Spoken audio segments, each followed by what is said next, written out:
kita semua bisa menjadi seperti bayi yang baru lahir. Ya, bayi yang baru lahir seperti kertas putih yang belum ada coret-coretannya. Maksudnya apa? Tidak punya dosa, tidak punya salah karena sudah diampuni, dimaafkan oleh Allah Subhanahu wa taala. Amin Allahumma amin. Yang lewat biarlah sudah lewat. Yang sekarang yuk kita isi dengan kebaikan, dinikmati. Yang akan datang itu misteri, kita nggak pernah tahu bisa sampai atau tidak, maka pasang niat yang baik-baik. Ya, pasang harapan yang besar. Itulah cara melangkah setiap hamba Allah Ta'ala dalam mengarungi samudera kehidupan. Jadi orang hidup itu dikatakan oleh para ulama as-sufi ibnu waqtih. Yang namanya sufi, orang yang selalu mengolah hatinya dengan menghias lahirnya dengan berbagai kebaikan, menghias lahirnya dengan perintah-perintah Allah Ta'ala dan dijauhkan dari larangan Allah Ta'ala, menghias hatinya dengan keindahan-keindahan dan membersihkannya dari segala kotoran. Sufi yang seperti itu dikatakan ibnu waqtih, orang yang hidup di masa kini. Bukan orang yang hidup di masa lalu. Banyak orang itu hidupnya di masa lalu. Ada pula orang yang hidupnya di masa depan. Dia nggak sadar kalau waktunya bukan nanti, waktunya bukan kemarin. Waktunya adalah sekarang.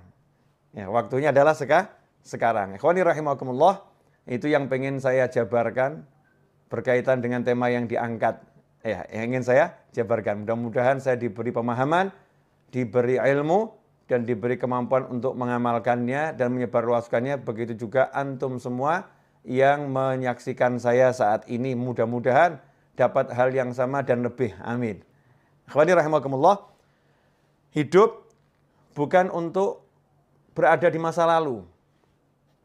Jadi masa lalu itu cukup disadari, yang baik sekarang kita syukuri, yang buruk kita istighfari, minta ampun sama Allah Subhanahu wa taala. Caranya apa? Dengan menikmati masa sekarang.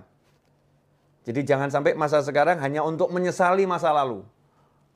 Wah, seandainya dulu, kalau dulu saya tidak begini, kalau seandainya, buang semua itu. Yang ada adalah sekarang, saat ini. Saat ini saya dikasih Allah sehat, saat ini saya dikasih Allah waktu, saat ini saya dikasih Allah banyak kenikmatan yang tak terkira. Saya akan pakai ini untuk membuat Allah senang. Ridha Allah. Untuk membuat Allah senang dengan saya, membuat Allah cinta kepada saya. Kalau kita hidupnya seperti itu, mensyukuri yang ada saat ini, otomatis hal-hal yang buruk di masa lampau itu akan sirna dengan sendirinya.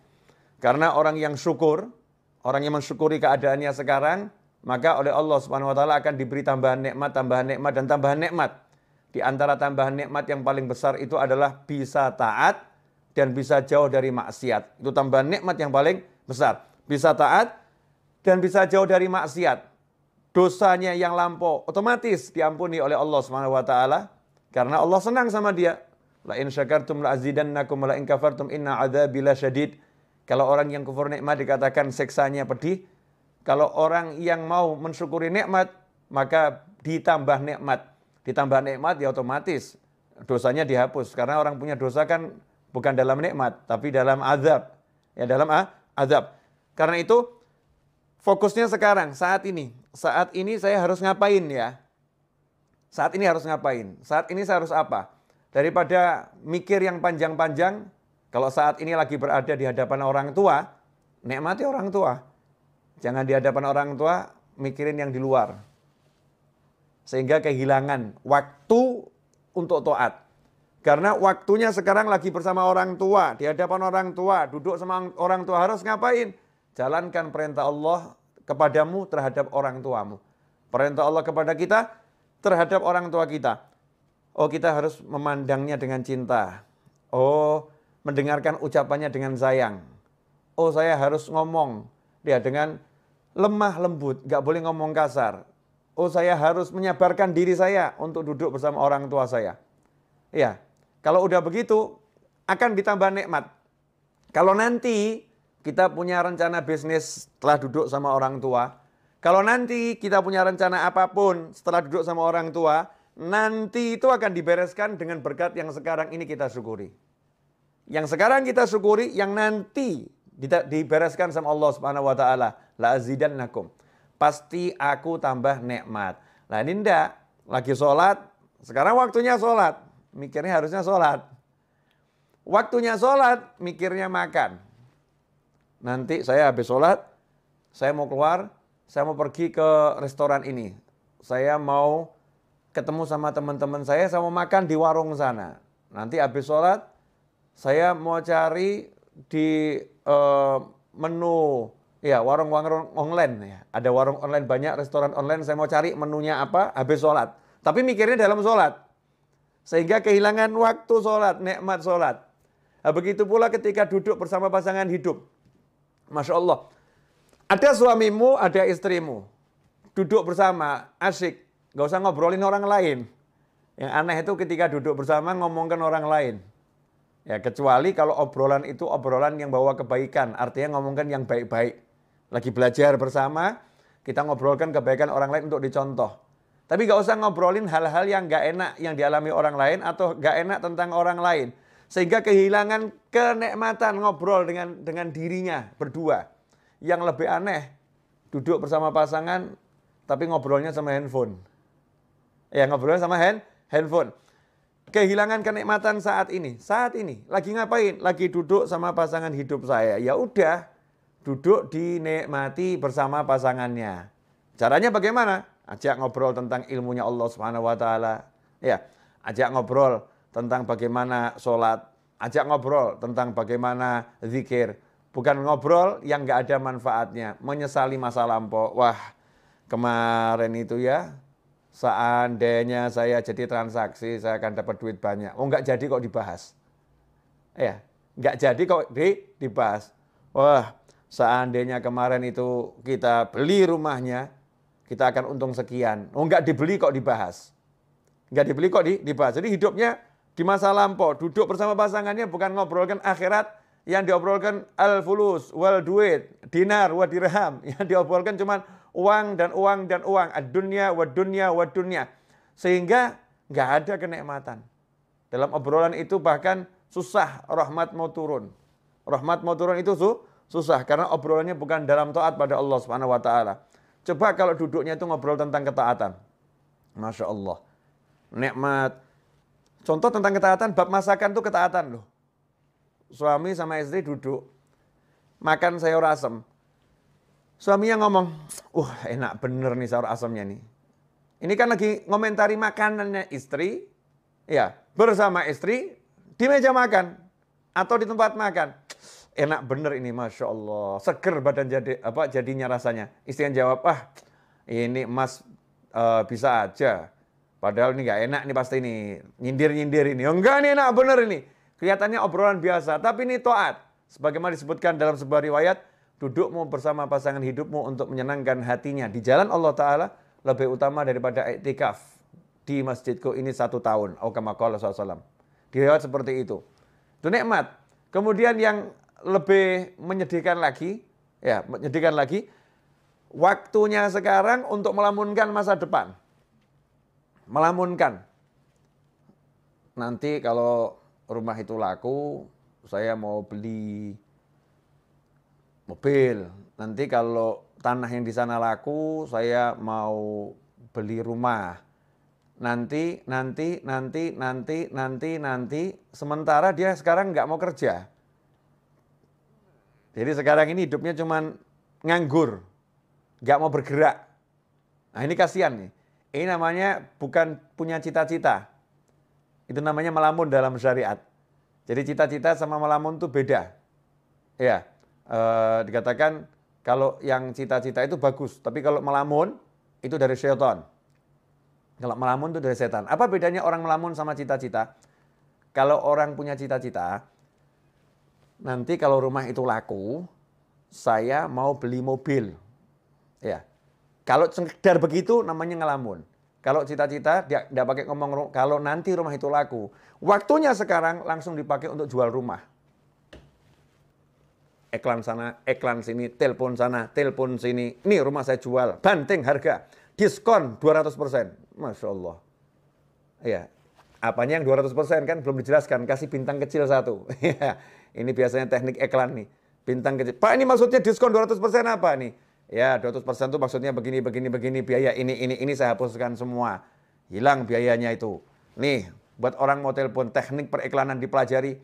Kemudian dia mulai ambil tasbihnya. Dia baca sholawat sebanyak mungkin, tawassul dengan sholawatnya. Mudah-mudahan ada pembeli yang datang. Nah, ini namanya kalau rumah itu nanti laku, saya mau beli mobil. Misal begitu. Kalau tanah yang di sana laku, saya akan hajikan Bapak. Masya Allah. Itu bagus, tapi ngelamun. Ya, melamun jelek. Cita-cita bagaimana? Kalau rumah itu laku, tanah yang di sana laku, saya akan hajikan Bapak. Langsung, mana KTP-nya? Mau daftar tidak butuh biaya kok. Mana KTP-nya? Diurus semuanya, udah bergerak nih ngurus. Kemudian mulai proses menjual di sana. Itu namanya bukan duduk melamun. Tapi orang punya cita-cita. Itulah niat. Ya, makanya setelah Fathul Makkah, la hijrata ba'dal fathi. Setelah Fathul Makkah tidak ada lagi yang namanya hijrah. Dalam arti pindahnya dari Makkah ke Madinah. Walakin jihadun wa niyah. Yang ada adalah kesungguhan dalam berjuang dan niat yang baik. Nah, niat itu apa? Qasdu syai' muqtarinun bi fi'lih. Niat itu punya satu cita-cita yang segera diiringi perbuatan. Qasdu syai' muqtarinun bi fi'lih. Punya cita-cita, punya harapan, langsung ada aksi. Itu namanya niat. Kalau nggak ada aksi namanya malah melamun. Nah, di tahun yang baru ini, jangan kita jadi orang yang sibuk melamun. Tapi jadilah orang yang sibuk beraksi.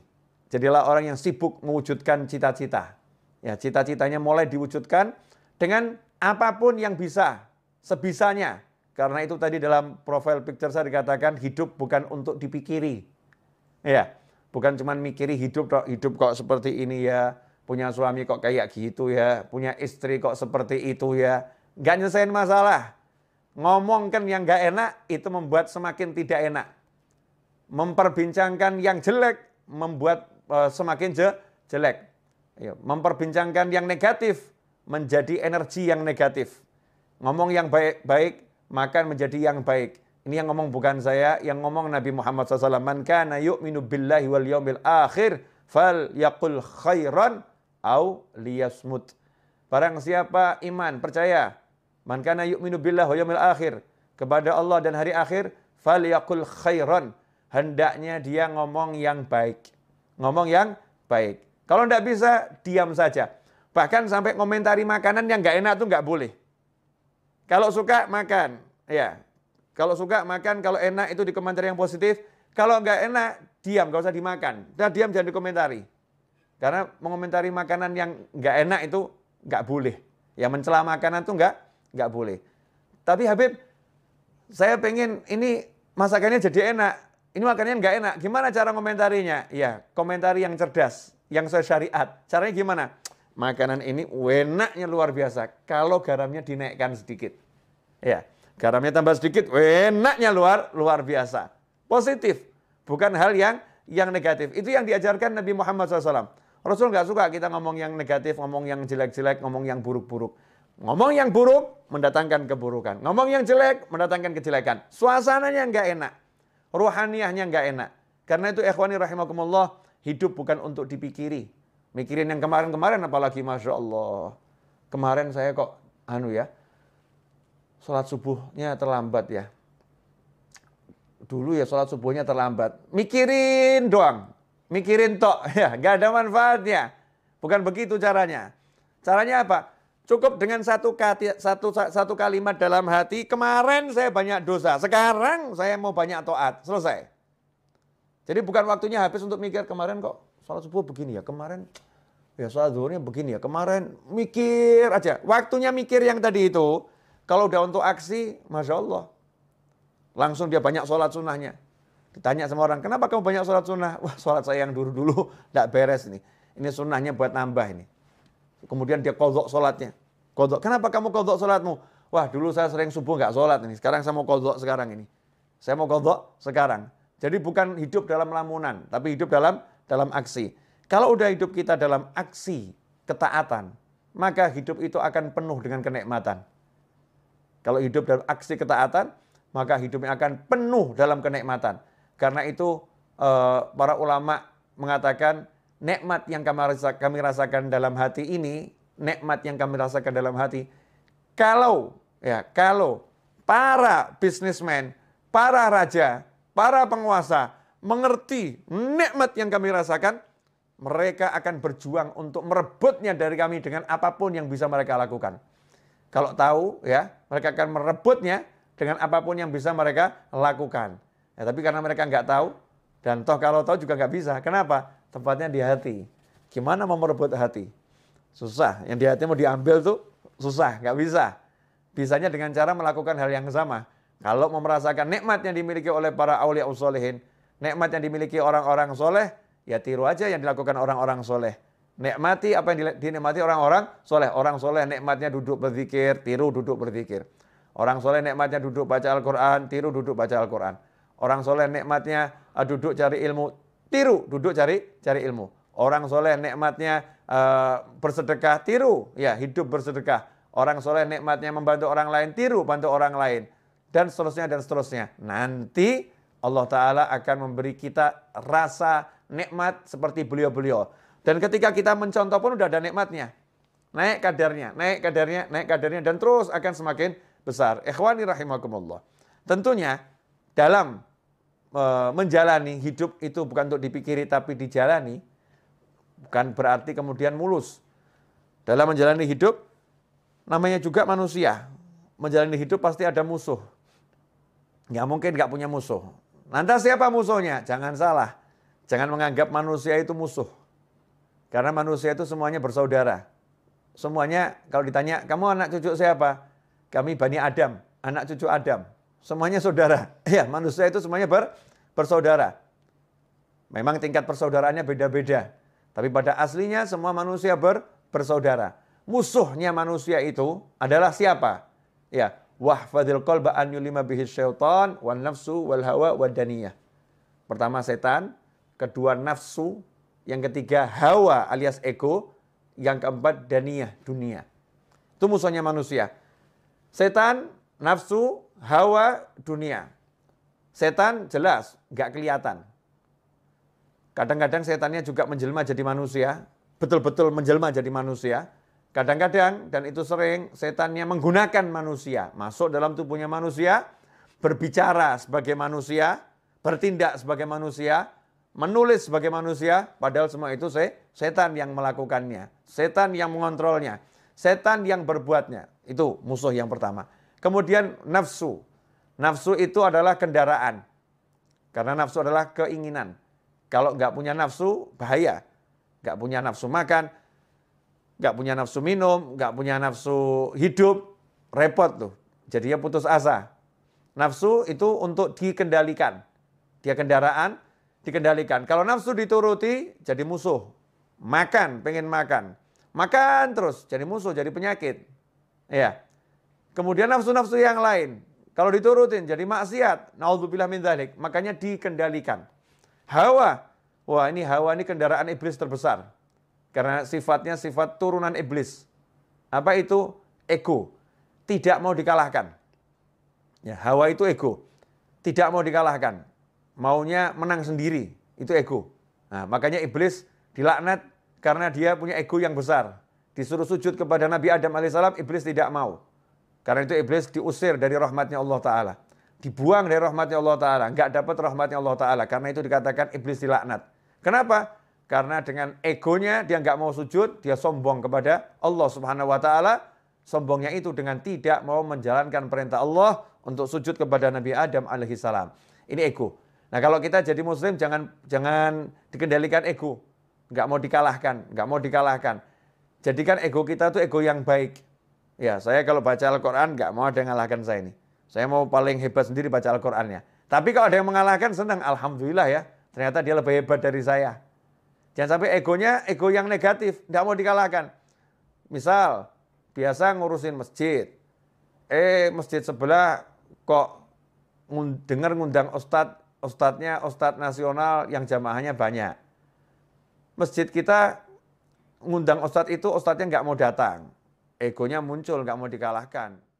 Buat segala macam cara.